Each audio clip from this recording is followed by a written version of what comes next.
श्री स्वामी समर्थ. संक्रांतीनंतर बघा बोरनान केलं जातं, हळदी कुंकू केलं जातं. तर बोरनान का करायचं, किती वयाच्या मुलाचं आपण बोरनान करू शकतो आणि हळदी कुंकू केलंच पाहिजे का, ते इतकं महत्त्वाचं असतं का, नक्की बघा.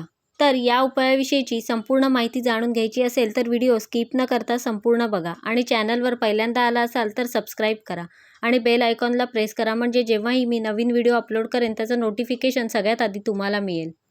बोरनान आणि हळदी कुंकू या गोष्टी आपल्या घरामध्ये झाल्यामुळे त्याचा आपल्याला, आपल्या घरातल्या मुलांना, सवाष्ण महिलांना त्याचा खूप लाभ होत असतो.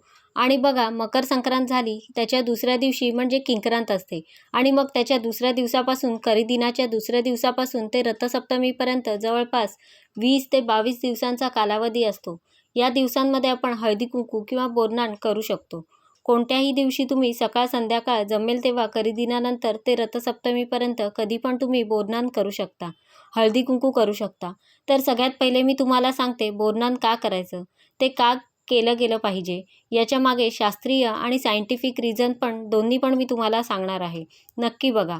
आणि तुमच्या घरामध्ये लहान मुलं असतील, तुम्हाला जर ही माहिती पटली तर नक्कीच लहान मुलांचं तुम्ही बोरनान करा.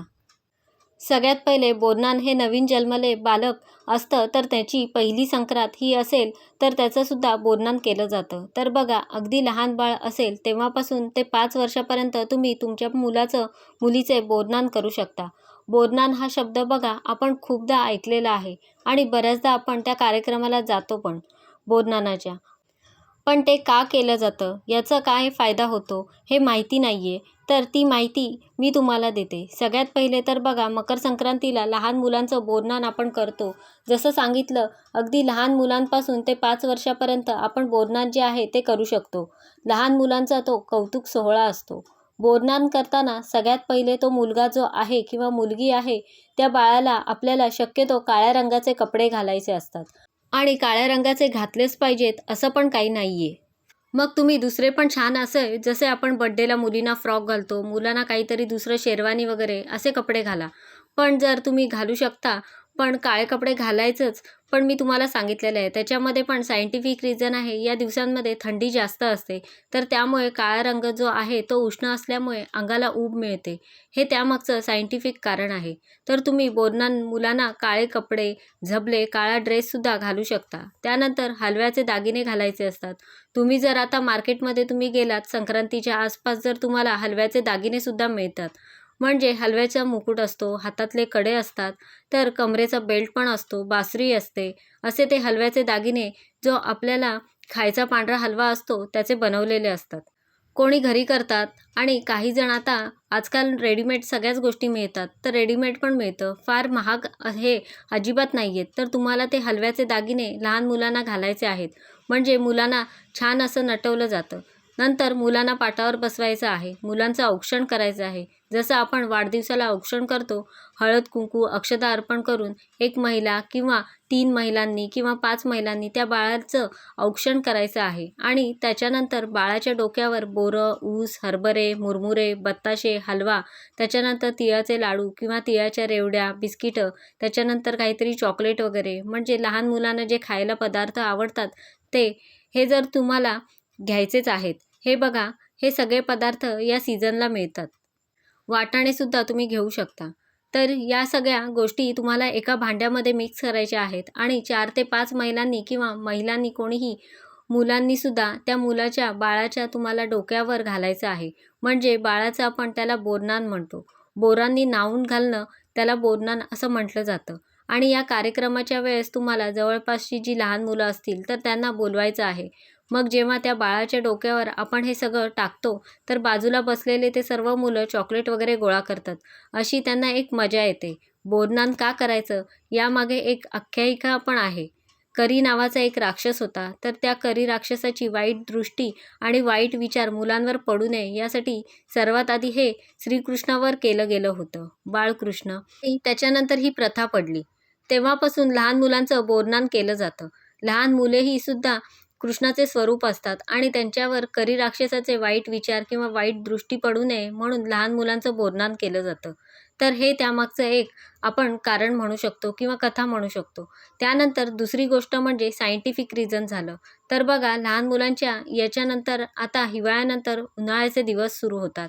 तर बदलत्या ऋतूची बाधा लहान मुलांना होऊ नये, तर त्यामुळे त्यांना पोषक ठरणारी फळे वगैरे म्हणजे मी काय जसं सांगितलं बोरं वगैरे, गाजराचे तुकडे ह्या ज्या गोष्टी मी तुम्हाला सांगितल्या आहेत, ज्याने आपण बोरन्हाण घालतो, तर हे लहान मुलांनी खाल्ल्यामुळे त्यांना ऋतूमधले बदल जेव्हा होतात, तर त्यांना ते बाधत नाहीत.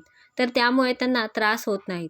हे त्यामागचं सायंटिफिक कारण आहे. म्हणून बोरं, उसाचे तुकडे, भुईमुगाच्या शेंगा यांचा त्या बोरन्हाणामध्ये समावेश केला जातो. आणि लहान मुलांना ते एक प्रकारचं खेळ पण होतो, की पाडल्यामुळे सगळी मुलं गोळा करतात, तर त्यांना एक मजा येते, मस्ती करतात. तर हा पण एक त्यामागचं कारण आहे. आणि आजकाल बोरन्हाणमध्ये बघा चॉकलेट, बिस्किटं वगैरे ह्याचा पण त्यामध्ये समावेश केला जातो. तर जसं मी तुम्हाला सांगितलं, तसं अगदी साध्या सोप्या पद्धतीने तुम्ही पण दिन झाल्यानंतर म्हणजे 15 जानेवारीनंतर तुम्ही कधी पण सकाळ, संध्याकाळ जमेल तेव्हा तुम्हाला शनिवारी, रविवारी कुठल्या दिवशी रथसप्तमीच्या आत तुम्हाला लहान मुलांचे बोरन्हाण करायचं आहे. 5 वर्षापर्यंत तुम्ही हे बोरन्हाण करू शकता. यामुळे उन्हाळ्याची बाधा जी आहे ती मुलांना होत नाही. त्यांचं आरोग्य चांगलं राहतं. हे त्यामागचं महत्त्वाचं कारण आहे. तर बघा नक्कीच तुम्हाला ही माहिती पटली असेल तर तुम्ही बोरन्हाण करा. तुमच्या घरामध्ये लहान मुलं असतील. मी सुद्धा माझ्या मुलीचं 5 वर्षाचं होईपर्यंत बोरन्हाण केलं आहे. आता दुसरी माहिती म्हणजे मकर संक्रांतीनंतर रथसप्तमीपर्यंत हळदी-कुंकू का करायचं? की का करायचं नाही? वाण देण्याला काय महत्त्व आहे? ही सगळी माहिती मी तुम्हाला देणार आहे. बघा मकर संक्रांती म्हटलं की महिलांमध्ये एक वेगळाच उत्साह दिसून येतो. कारण मकर संक्रांतीनंतर रथसप्तमीपर्यंत घरोघरी रोज संध्याकाळी आपण बघितलं की महिला अगदी तयारी वगैरे करून एकमेकींकडे हळदी-कुंकवाला जात असतात आणि घरोघरी हळदी-कुंकवाचा कार्यक्रम ठेवला जातो. काही ठिकाणी सामुदायिक कार्यक्रमसुद्धा केला जातो. तुम्ही सामुदायिक कार्यक्रमसुद्धा करू शकता. म्हणजे बघा मैत्रिणी एखाद्या छोट्याशा हॉटेलमध्ये किंवा गार्डनमध्ये वगैरे असे भेटतात, एकमेकींना हळदी-कुंकू लावतात आणि एकमेकींना वाण देतात. तसं तुम्ही करा चालेल. पण घरी एकतरी सवाष्ण महिलेला बोलवून तुम्ही रथसप्तमीच्या आत बोलवून तुम्ही हळदी-कुंकू केलं, घरी एका सवाष्णीचं करा आणि मग बाहेर तुम्ही सामुदायिकरित्या केलं तरी पण चालेल किंवा तुम्हाला घरातच सगळ्यांना बोलवायचं असेल तर ते अतिउत्तम. ते सुद्धा तुम्ही करू शकता. तर बघा हळदी-कुंकवाचा कार्यक्रम आपण कसा करतो, तर ते सुद्धा अगदी सोपं आहे. पूर्वीच्या काळी काय होतं, बघा महिलांना घरातली कामं, शेतातली कामं करायची, तर त्या खूप थकून जायच्या. म्हणजे त्यांना पूर्वी असं नव्हतं, की बाहेर जाऊन कधीतरी आपण मैत्रिणींसोबत वेळ घालवावा वगैरे. असं पहिलेच्या काळात गोष्टी ज्या आहेत, तर त्या अलाउड नव्हत्या. त्याचं आयुष्य अगदी चूल-मूल यांच्या अवतीभोवतीच फिरायचं. त्यामुळे अशा व्यक्ती त्यांच्या आयुष्यामध्ये थोडा काहीतरी विरंगुळा असावा, महिलांना एकमेकांची भेट व्हावी म्हणून हळदी-कुंकवाचा कार्यक्रम केला जायचा आणि मग त्यामागे त्याला शास्त्रीय कारण जोडलं जायचं, की जेणेकरून ते करतील आणि घरचे पण त्यांना जाण्यासाठी परवानगी देतील आणि त्यामुळे या महिला एकत्र भेटायच्या, त्यांच्यामध्ये जिव्हाळ्याचं नातं निर्माण व्हायचं, मैत्रीचे संबंध निर्माण व्हायचे. पूर्वी असा त्यामागचा उद्देश होता. पण आजकाल बघा आणि सुवासिनी महिला बघा घरातून बाहेर पडताना हळदी-कुंकू लावून जातात. म्हणजे सौभाग्याचं लेणं असतं असं आपण म्हणतो. तर त्यामुळे हळदी-कुंकवाला त्यामुळे सुद्धा महत्त्व आहे. आजकाल असं नाही आहे, महिलांना बऱ्याचशा मैत्रिणी पण असतात. पण हळदी-कुंकू केलं गेलं पाहिजे. ते एक सवाष्णाचं लेणं असल्यामुळे आपण बघा ते घरामध्ये केल्यामुळे घरामध्ये सवाष्ण महिलेला बोलवून तिला वाण दिल्यामुळे आपल्या घरावर देवीचे, कुलदेवीचे कृपादृष्टी राहते. आणि ते आपल्याला अखंड सौभाग्य लाभतं. आपल्या कुटुंबामध्ये कसली कमी पडत नाही हे त्यामागचं कारण आहे. तर आता हळदी-कुंकू कसं करायचं? बघा हळदी-कुंकू अगदी सोपं आहे. हळदी-कुंकवाच्या समारंभासाठी तुम्ही 1 ते 3, 5, 10, 15, 20 कितीही महिला बोलवू शकता. ती तुमची इच्छाशक्ती की तुम्हाला किती महिलांना बोलवायचं आहे, किती मोठं करायचं आहे, काय करायचं आहे. त्यानंतर महिला आल्यानंतर तुम्हाला कपाळाला हळदी-कुंकू लावायचं आहे. हाताला तुम्हाला अत्तर लावायचं आहे आणि त्यानंतर या महिलेची तुम्हाला ओटी भरायची आहे. तुम्ही ओटीमध्ये बघा अगदी साधी सोपी खणा नारळाची ओटी पण भरू शकता आणि त्यानंतर तुम्हाला त्या महिलेला वाण द्यायचं असतं. तर वाण देताना बघा तुम्ही सवाष्णीचे वस्तू म्हणजे बघा तुम्ही टिकली, बांगडी, मेहंदीचा कोन, कानातले, त्यानंतर तुम्ही इतर काही वस्तू आजकाल ज्या घरामध्ये उपयोगी पडणाऱ्या अशा वस्तू पण दिल्या जातात. काही तुम्ही वाण द्या. पण ते वाण तुम्हाला देताना साडीच्या पदराचं टोक आहे किंवा तुम्ही समजा आजकाल स्त्रिया पंजाबी ड्रेस पण घालतात, तर कमीत कमी ओढणी घ्या आणि ओढणीने ते टोक किंवा साडीच्या पदराचे टोक त्या वाणाला लावायचं आहे. आणि शक्यतो ते वाण झाकून दुसऱ्या त्या समोरच्या स्त्रीच्या पदरामध्ये किंवा ओढणीमध्ये तुम्हाला द्यायचं आहे. आणि त्या महिलेला तुम्हाला नंतर तिळगुळ द्यायचा आहे. त्या महिलेला नमस्कार करायचा आहे. ज्या महिलेचं नवीनच लग्न झालेलं आहे, तर त्या पहिल्या वर्षी तर करायचंच आहे. पण ते 5 वर्षापर्यंत हळदी-कुंकवाचा कार्यक्रम न चुकता ते करू शकतात. तर महिनाभर तुम्हाला समजा मासिक धर्म जरी आला, तर ते 4 ते 5 दिवस वगळून तुम्ही रथसप्तमीपर्यंत कधीही करू शकता. आणि वाण बघा तुम्ही काहीही सिंदूर देऊ शकता, टिकली देऊ शकता, बांगड्या देऊ शकता, सौभाग्याचं प्रतीक असणाऱ्या कुठल्याही गोष्टी तुम्ही देऊ शकता.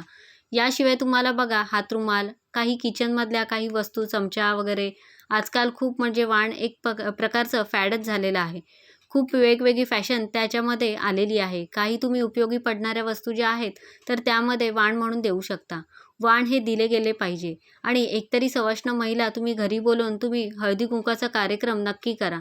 तर बघा असं हे संक्रांत झाल्यानंतर जवळपास तुम्ही 16 जानेवारीपासून ते रथसप्तमीपर्यंत हळदी-कुंकू आणि लहान मुलांचे बोरनान जे आहे ते नक्की घरामध्ये करा. त्याचा तुम्हाला फायदा होतो आणि कुठली गोष्ट आपण करतो ती मन लावून करा. त्या गोष्टीत मन लावून तुम्ही केलं तर त्याचा जास्त आपल्याला फायदा होत असतो. तर अशा प्रकारे मी तुम्हाला संपूर्ण माहिती देण्याचा प्रयत्न केला आहे. कसा वाटला तुम्हाला आजचा व्हिडिओ मला नक्की सांगा. आवडला असेल तर लाईक करा, जास्तीत जास्त लोकांपर्यंत शेअर करा आणि असेच छान छान व्हिडिओ पाहण्यासाठी आजच आपल्या स्वामी माझे गुरु या चॅनलला सबस्क्राईब करा. धन्यवाद.